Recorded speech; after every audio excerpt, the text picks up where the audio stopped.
ಸ್ನೇಹಿತರೆ, ಗೃಹಲಕ್ಷ್ಮಿಯರಿಗೆ good news good news good news. ಹೌದು ಸ್ನೇಹಿತರೆ, ನಿನ್ನೆ ತಾನೇ ನಿಮಗೆ ತಿಳಿಸಿದ್ದೆ ಇವತ್ತ ಗೃಹಲಕ್ಷ್ಮಿ ಯೋಜನೆಯ 7ನೇ ಕಂತಿನ ಹಣ ಬಿಡುಗಡೆ ಆಗ್ತಾ ಇದೆ ಅಂತ. ಇದೀಗ ಬಂದಿರುವಂತ ಹೊಸ ಅಪ್ಡೇಟ್ ಪ್ರಕಾರ 7ನೇ ಕಂತಿನ ಹಣ ಬಿಡುಗಡೆ ಆಗ್ಬಿಡ್ತು. ಅದ್ರ ಜೊತೆಗೆ 2 ಭರ್ಜರಿ ಗುಡ್ ನ್ಯೂಸ್ ಗಳು ಕೊಟ್ಟಿರುವಂತದ್ದು. ಹೌದು ಸ್ನೇಹಿತರೆ, ಇದೀಗ ಮಹಿಳಾ ಮತ್ತು ಮಕ್ಕಳ ಕಲ್ಯಾಣ ಅಭಿವೃದ್ಧಿ ಇಲಾಖೆ ಕೊಟ್ಟಿರುವಂತ ಹೊಸ ಅಪ್ಡೇಟು 7ನೇ ಕಂತಿನ ಹಣ ಬಿಡುಗಡೆ ಆಯ್ತು. ಅದ್ರ ಜೊತೆಗೆ ಇನ್ನೂ 2 ಭರ್ಜರಿ ಗುಡ್ ನ್ಯೂಸ್ ಗಳನ್ನ ಕೊಟ್ಟಿದೆ. ಹಾಗಾದ್ರೆ ಬನ್ನಿ ಇದ್ರ ಬಗ್ಗೆ ಕಂಪ್ಲೀಟ್ ಆದಂತ ಮಾಹಿತಿಯನ್ನ ತಿಳಿಸ್ಕೊಡ್ತಾ ಇದೀನಿ.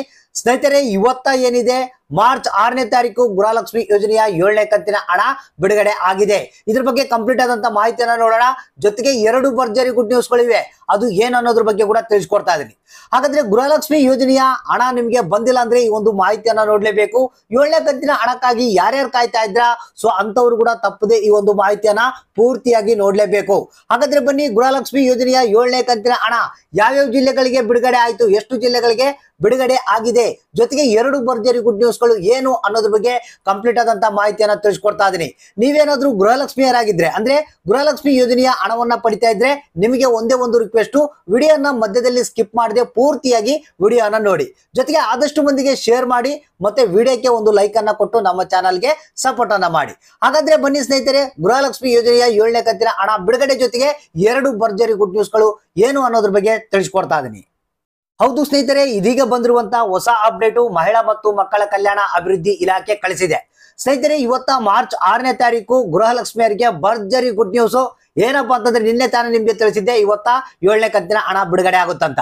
ಇವತ್ತ 7ನೇ ಕಂತಿನ ಹಣ ಬಿಡುಗಡೆ ಆಯ್ತು. ಅದ್ರ ಜೊತೆಗೆ 2 ಭರ್ಜರಿ ಗುಡ್ ನ್ಯೂಸ್ ಗಳನ್ನ ತಿಳಿಸಿದೆ. ಹಾಗಾದ್ರೆ ಮೊದಲಿಗೆ 7ನೇ ಕಂತಿನ ಹಣ ಬಿಡುಗಡೆ ಬಗ್ಗೆ ಮಾಹಿತಿಯನ್ನ ನೋಡೋಣ. ಸ್ನೇಹಿತರೆ, ಇವತ್ತ ಯಾವ್ಯಾವ ಜಿಲ್ಲೆಗಳಿಗೆ 7ನೇ ಕಂತಿನ ಹಣ ಆಲ್ರೆಡಿ ಬಿಡುಗಡೆ ಆಗಿದೆ ಅಂದ್ರೆ ಇಲ್ಲಿ ನಮಗೆ ಬಂದಿರುವಂತ ಮಾಹಿತಿ ಪ್ರಕಾರ ರಾಜ್ಯದ ಪ್ರತಿಯೊಂದು ಜಿಲ್ಲೆಗಳಿಗೆ ಅಂತ ಹೇಳಿದ್ದಾರೆ. ಅಂದ್ರೆ ಕರ್ನಾಟಕ ರಾಜ್ಯದಲ್ಲಿ ಎಷ್ಟು ಜಿಲ್ಲೆಗಳೇ ಬರುತ್ತೆ ಅಷ್ಟು ಜಿಲ್ಲೆಗಳಿಗೆ ಇವತ್ತ ಗೃಹಲಕ್ಷ್ಮಿ ಯೋಜನೆಯ 7ನೇ ಕಂತಿನ ಹಣವನ್ನ ಬಿಡುಗಡೆ ಮಾಡಲಾಗಿದೆ ಅಂತೆ. ಅಂದ್ರೆ ಪ್ರತಿಯೊಬ್ಬರ ಖಾತೆಗೆ ಹಣ ಡೆಫಿನೆಟ್ಲಿ ಆಗಿ ಇವತ್ತ ಬಂದಿರುವಂತ ಸಾಧ್ಯತೆ ಇದೆ. ಅಂದ್ರೆ ಎಲ್ಲ ಜಿಲ್ಲೆಗಳಿಗೆ ಬಿಡುಗಡೆ ಮಾಡಿದ್ದಾರೆ ಅಂದ್ರೆ ಪ್ರತಿಯೊಬ್ಬರಿಗೂ ಬಂದಿರುತ್ತೆ. ಯಾರ್ಯಾರು 7ನೇ ಕಂತಿನ ಹಣ ಪಡೆದಿದ್ದಿಲ್ಲ ಅಂತವ್ರಿಗೆ ಇವತ್ತ ಹಣ ಜಮಾ ಆಗಿದೆ. ಸೊ ಇದ್ರ ಜೊತೆಗೆ ಇನ್ನು 2 ಭರ್ಜರಿ ಗುಡ್ ನ್ಯೂಸ್ ಗಳು ಏನಪ್ಪಾ ಅಂತಂದ್ರೆ, ಮೊದಲನೇ ಒಂದು ಗುಡ್ ನ್ಯೂಸ್ ಏನಪ್ಪಾ ಅಂತಂದ್ರೆ, ಯಾರ್ಯಾರು ರೇಷನ್ ಕಾರ್ಡ್ ಗಳನ್ನ ತಿದ್ದುಪಡಿ ಮಾಡಿದ್ರಿ ಸೊ ಅಂತವ್ರಿಗೆ ಗೃಹಲಕ್ಷ್ಮಿ ಯೋಜನೆಯ ಹಣ ಬರುವಲ್ಲಿ ತೊಂದರೆ ಆಗ್ತಾ ಇತ್ತು. ಅಂದ್ರೆ ಹಣ ಬರೋದೇ ನಿಂತು ಬಿಟ್ಟಿತ್ತು, ಸ್ಟಾಪ್ ಆಗಿತ್ತು. ಸೊ ಅಂತವ್ರ ಒಂದು ಲಿಸ್ಟ್ ಅನ್ನ ರೆಡಿ ಮಾಡ್ಕೊಂಡು ಅಂತವ್ರ ಪ್ರಾಬ್ಲಮ್ ನ ಸಾಲ್ವ್ ಮಾಡ್ಕೊಂಡು ಈಗ ಅಂತವ್ರಿಗೆ ಕೂಡ ಇವತ್ತ ಹಣವನ್ನ ಬಿಡುಗಡೆ ಮಾಡಿದಾರಂತೆ.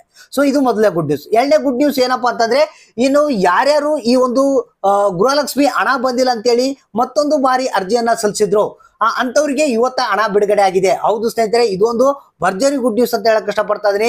ಯಾಕಂದ್ರೆ ಬುದ್ಧಿವಂತರು ಏನಿದ್ದಾರೆ, ಯಾರ್ಯಾರಿಗೆ ಹಣ ಬಂದಿದ್ದಿಲ್ಲ ಸೊ ಅಂತವ್ರು ಕೂಡಲೇ ಮತ್ತೆ ಅರ್ಜಿಯನ್ನ ಸಲ್ಲಿಸಿದ್ರು. ಸೊ ಅಂತವ್ರಿಗೆ ಮೊದಲು ಮಾಡಿ ಇವತ್ತ ಗೃಹಲಕ್ಷ್ಮಿ ಯೋಜನೆಯ ಹಣವನ್ನ ಬಿಡುಗಡೆ ಮಾಡಿದಾರಂತೆ. ಈ ರೀತಿಯಾಗಿ 2 ಭರ್ಜರಿ ಗುಡ್ ನ್ಯೂಸ್ ಗಳನ್ನ ಕೊಟ್ಟಿರುವಂತದ್ದು. ಜೊತೆಗೆ 7ನೇ ಕಂತಿನ ಹಣವನ್ನ ಕೂಡ ಬಿಡುಗಡೆ ಮಾಡಲಾಗಿದೆ. ಹಾಗಾದ್ರೆ ನಿಮ್ಮ ಅಕೌಂಟ್ಗಳನ್ನ ಚೆಕ್ ಮಾಡ್ಕೊಳ್ಳಿ, ಯಾರ್ಯಾರಿಗೆ ಎಷ್ಟೆಷ್ಟು ಹಣ ಬಂದಿದೆ ಅನ್ನೋದನ್ನ ತಪ್ಪದೇ ಕಮೆಂಟ್ ಬಾಕ್ಸ್ ಮುಖಾಂತರ ನಮಗೆ ತಿಳಿಸಿ.